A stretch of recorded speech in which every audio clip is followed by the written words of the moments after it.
嗨，大家好，我是坦平叔。今天是2025年8月19号。这一期我们继续聊聊俄罗斯入侵乌克兰，看一看乌克兰战场上又有什么变化。今天是俄罗斯侵略乌克兰的第1273天，也是乌军进入库尔斯克的第379天。前线总共发生148起战斗。为了给这个普京在阿拉斯加见这个特朗普献礼，让普京脸上增添一些光彩俄军不惜代价在波克罗夫斯克战场搞的这个孤军深入的突击不是有人说突击了15公里吗？也有人说突击18公里，脱离了这个俄军的炮兵支援而且也没有建立补给线，而且他们这个为了便于突进他们很多这个都没有背那个粮食而且这是轻武器结果只能靠无人机提供火力支援。乌军反应迅速立马调集了精锐部队围剿这个深入的这个俄军只坚持了3天4天，穿插部队就失去了战斗力，食物和弹药都不够。这个亚速第一军团短短2天功夫就在波克罗夫斯克东北方向摧毁了俄军的细长突出部，收复土地约140个平方公里。这次突击的俄军主要是顿涅茨克伪军，什么俄军第132摩步旅，算上人员伤亡大概损失2个亿。现在还有一个几十人的这个小分队被包围在一个村庄等待他们的恐怕也是不是投降就是成耗材乌克兰的武装部队展示了反攻行动的画面。此次行动部分消除俄军在波克罗夫斯克以北的突破口，并解放了佐罗托伊科、洛杰兹和彼得罗夫卡。进攻作战由第79旅和第82旅部队实施。这个泽连斯基对俄罗斯采取的这次突袭进行了评价。他说这完全是一次具有示范性且冷酷的俄罗斯袭击。俄罗斯的军事机器不顾一切继续摧毁生命，普京将以示范性的方式进行杀戮，以继续对乌克兰和欧洲施加压力，并羞辱外交奴。这就是为什么我们如此期待帮助制止杀戮，这就是为什么需要可靠的安全保障，这就是为什么俄罗斯不应在这场战争获得任何奖励。战争必须结束，而听到停的必须是莫斯科。俄罗斯联邦正在波克罗夫斯克和扎波罗热方向积极筹备进攻。乌克兰武装部队总司令谢尔斯基表示前线形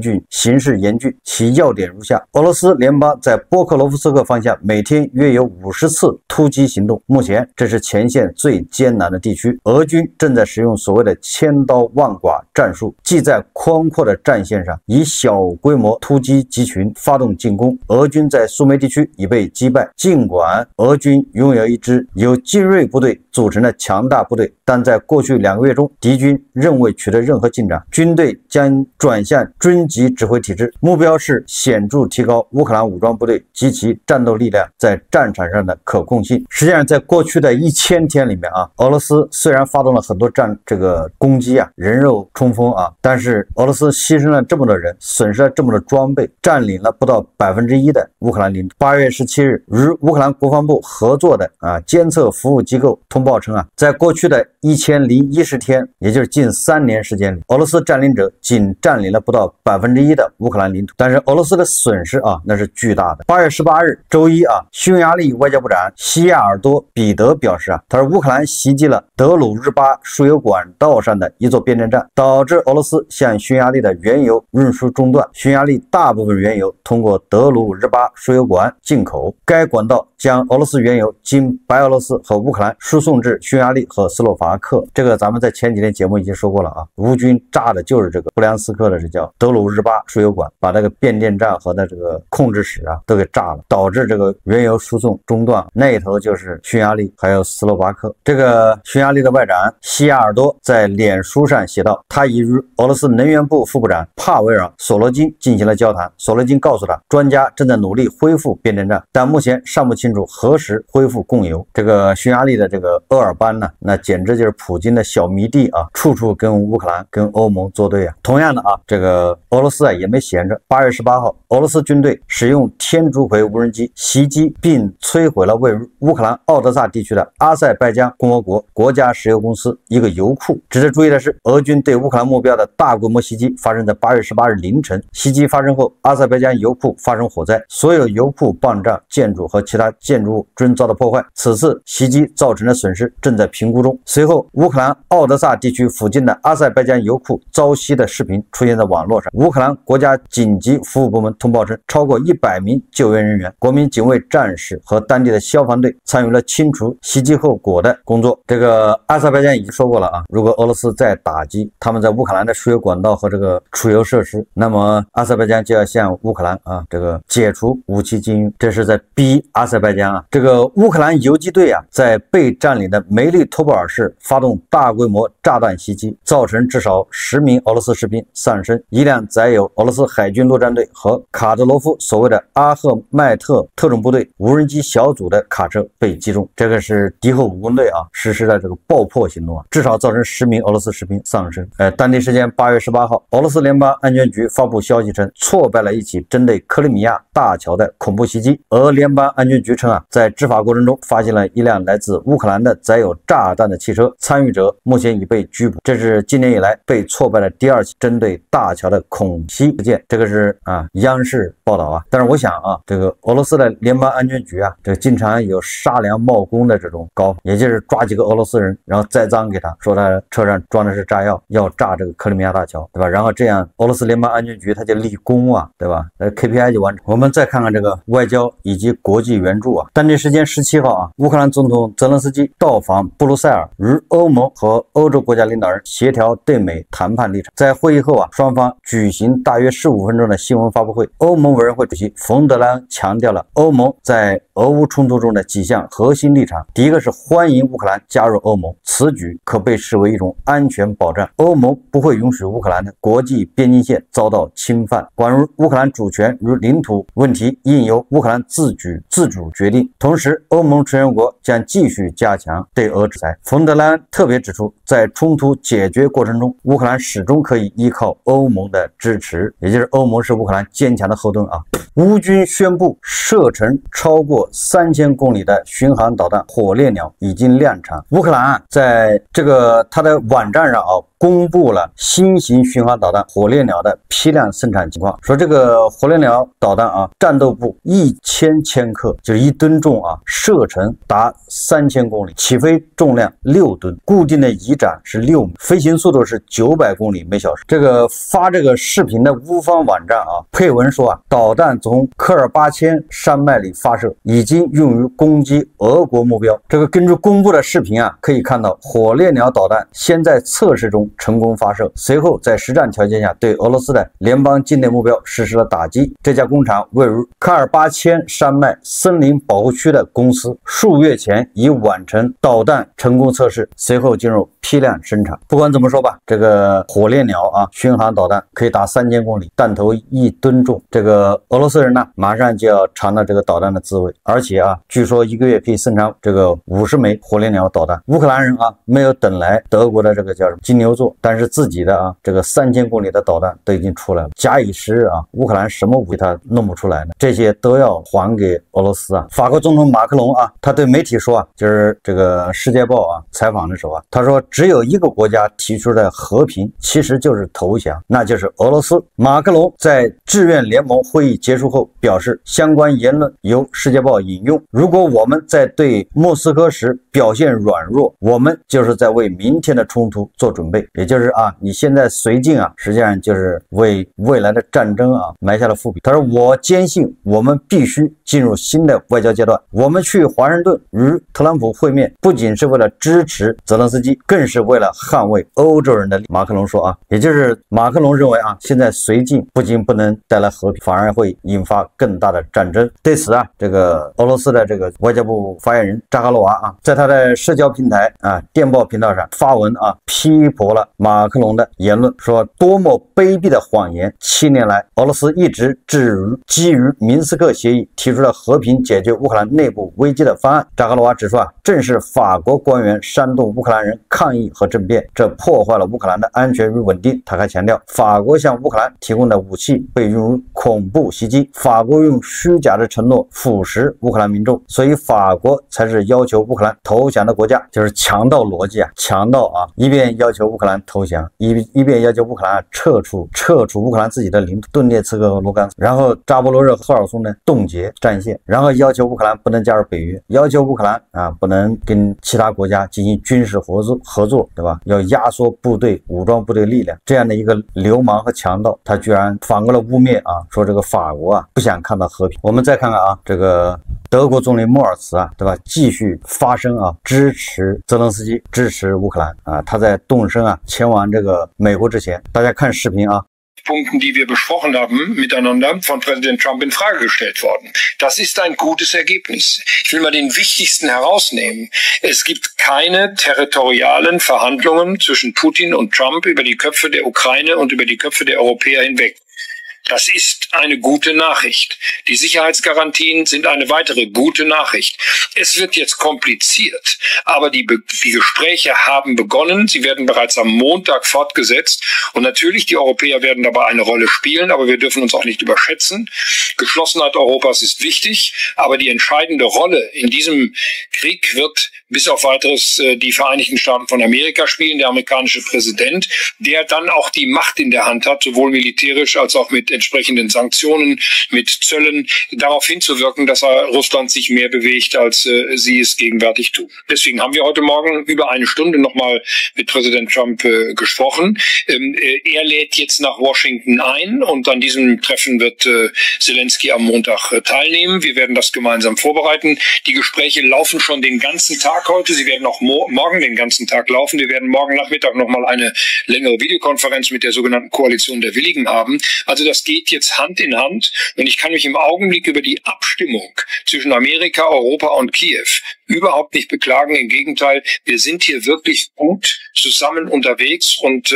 versuchen diplomatisch etwas zu lösen, was bisher auf dem Schlachtfeld militärisch nicht gelöst werden konnte. Gott sei Dank, sonst gäbe es die Ukraine heute nicht mehr. 泽连斯基已于8月18号抵达华盛顿，到了之后他立马在社交媒体上发文回应特朗普的这个，在社交媒体上就是建议强烈要求泽连斯基这个放弃领土。特朗普在他的真相那个社交媒体上发文说他说乌克兰总统泽连斯基几乎可以立即结束与俄罗斯的战争，只要他愿意，或者他也可以继续战斗。别忘了战争是怎么开始的，奥巴马未经交火就给了克里米亚，那是12年前的事了。说而且乌克兰也没有加入北约组织，有些事永远不会改变。对此泽连斯基进行回应他说当年放弃克里米亚和顿巴斯是错误，因为这只会助长俄罗斯的野心，导致今天更大的战争，实际上就是绥靖导致更大的战争。现在就光俄罗斯已经100多万人伤亡，再加上乌克兰，对吧？这都是因为当年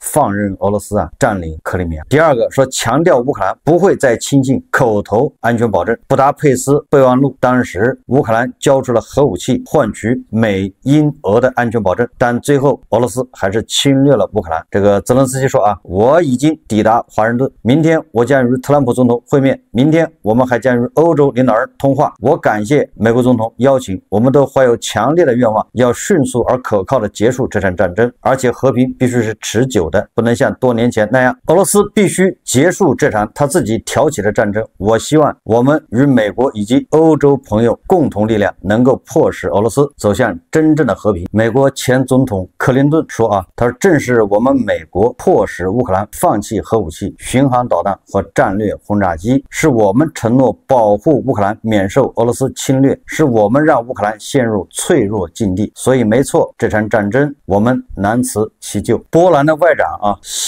希克尔斯基向特朗普喊话就如何立即结束乌克兰战争给出了一条非常简单的建议。自1994年以来，乌克兰已经获得了独立和边界不可侵犯的保证，包括来自俄罗斯的保证。此外，2004年4月22号，普京庄严批准了俄乌边界条约。俄罗斯只要尊重这些条约，战争就会结束。实际上，按照这个布达佩斯备忘录英法美都有义务协助这个乌克兰抵抗俄罗斯的侵略。那英国、法国现在人家正在履行这个布达佩斯备忘录，特朗普现在已经放弃，而这个普京呢就悍然的违反布达佩斯备忘录，被布达佩斯协定悍然侵略这个乌克兰。所以有很多人说就算俄罗斯跟乌克兰签了和平协议，议，对普京来说也是废纸一张。1997年，叶利钦和格罗兹尼的签订了正式的和平协议，对普京来说事后也是悍然的撕毁，出兵格罗兹尼。所以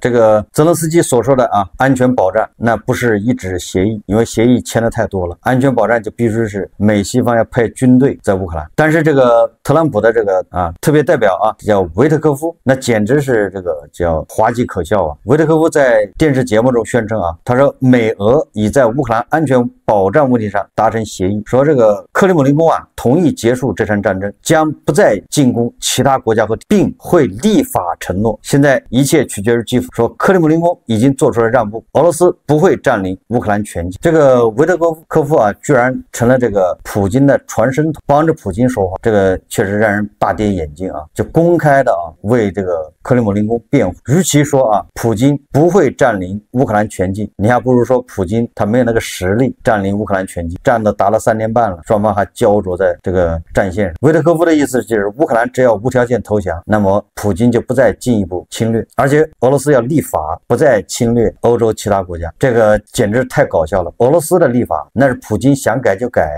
要不然普京怎么对吧？已经干了6届了还是5届，只要身体允许可以继续干下去。那法律他就想改就改对吧？你在俄罗斯讲什么法律什么立法本身就是个笑话，俄罗斯人只听得懂大炮的声音。乌克兰总统泽连斯基在美国首都华盛顿会见了这个乌克兰问题特使凯洛格将军，在会谈中泽连斯基再次强调安全保障的必要性。现在关于这个泽连斯基跟特朗普的这个会面说法还比较多，截止到咱做这个节目的时候这个还没有什么消息出来。有人说这个特朗普要先跟泽连斯基单独谈，然后这个在宴会上，也就是跟这个欧洲的来的这么多领导人一起吃个饭，大概是这么一个安排。我在想欧洲来了这么多领导人，包括欧盟主席，还有这个北约的这个秘书长，意大利的总理梅洛尼，英国首相斯塔默，法国总统马克，德国总理莫尔茨，这个按照胡锡进老师说法是欧洲豪华阵容这些人对吧一起约着到华盛顿，肯定不是为了吃顿饭来的，他们是来向特朗普表明态度表明立场，也就是欧洲人会一如既往的支持乌克兰。如果说他们来是跟特朗普一起劝泽连斯基投降，那